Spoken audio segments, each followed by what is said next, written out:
अखिल भारतीय ब्राह्मण महासभा सागर द्वारा आनंद वृद्धाश्रम और घरौंदा में सेवा का पुण्य कार्य संपन्न हुआ।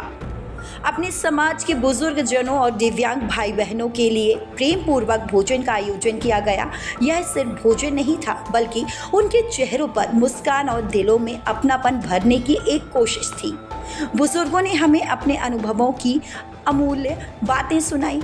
उनका सकारात्मक दृष्टिकोण, हर हाल में मुस्कुराने की क्षमता और अपनों से दूर होकर भी जीवन को प्रेम से अपनाने का अद्भुत जज्बा हमें आत्ममंथन करने पर मजबूर कर देता है।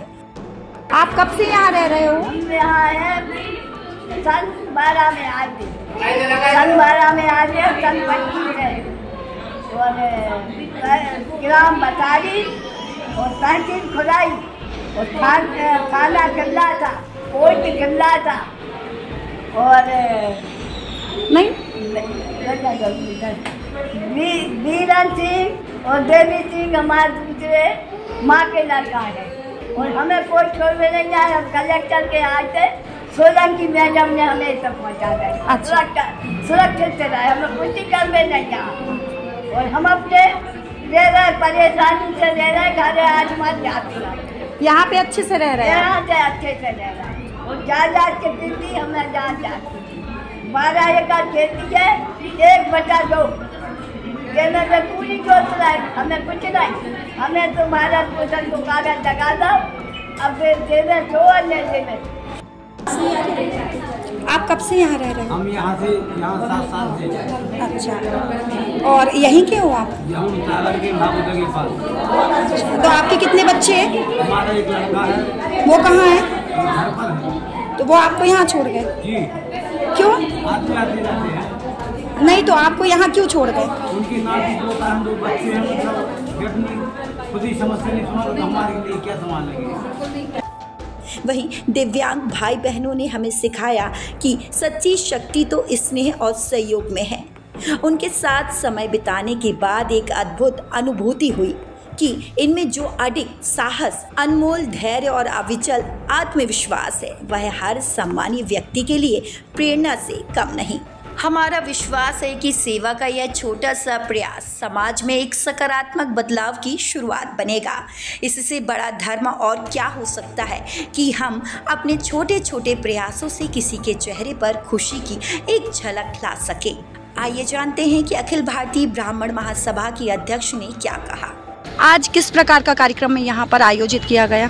देखिए, ये कोई आयोजन या कोई कार्यक्रम नहीं है। आज सबकी हमारे अखिल भारतीय ब्राह्मण महासभा से सभी सदस्यों की सहमति से आज का दिन चुना गया कि हम यहाँ पे जो हमारे सम्मानीय बुजुर्ग हैं, हम उनके बीच में आज दिन का भोजन उन्हें हम अपने तरफ से करवाएंगे।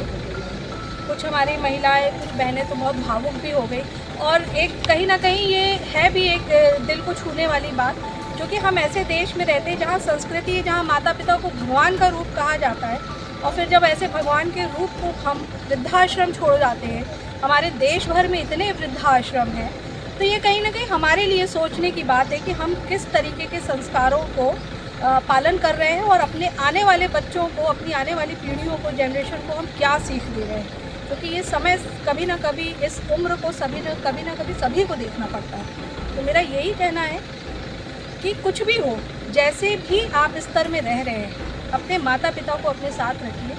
जब आप छोटे थे, जब आप दुनियादारी नहीं समझते थे, इन्होंने ही आपको पाल पोस के बड़ा किया और इस लायक बनाया कि आप इस तरीके के भी फैसले ले पा रहे हैं। तो अपनी प्रगति में माता पिता को पीछे मत छोड़िए। इनका स्नेह, प्रेम और सबसे बड़ी बात आशीर्वाद बहुत ज़रूरी है जीवन को सफल बनाने। आप कब से इस संस्था में हो? सितंबर 12। अच्छा, तो यहाँ पे किस प्रकार के लोग आते हैं, कौन इनको छोड़ के जाता है और कैसे ये लोग यहाँ तक पहुँचते हैं?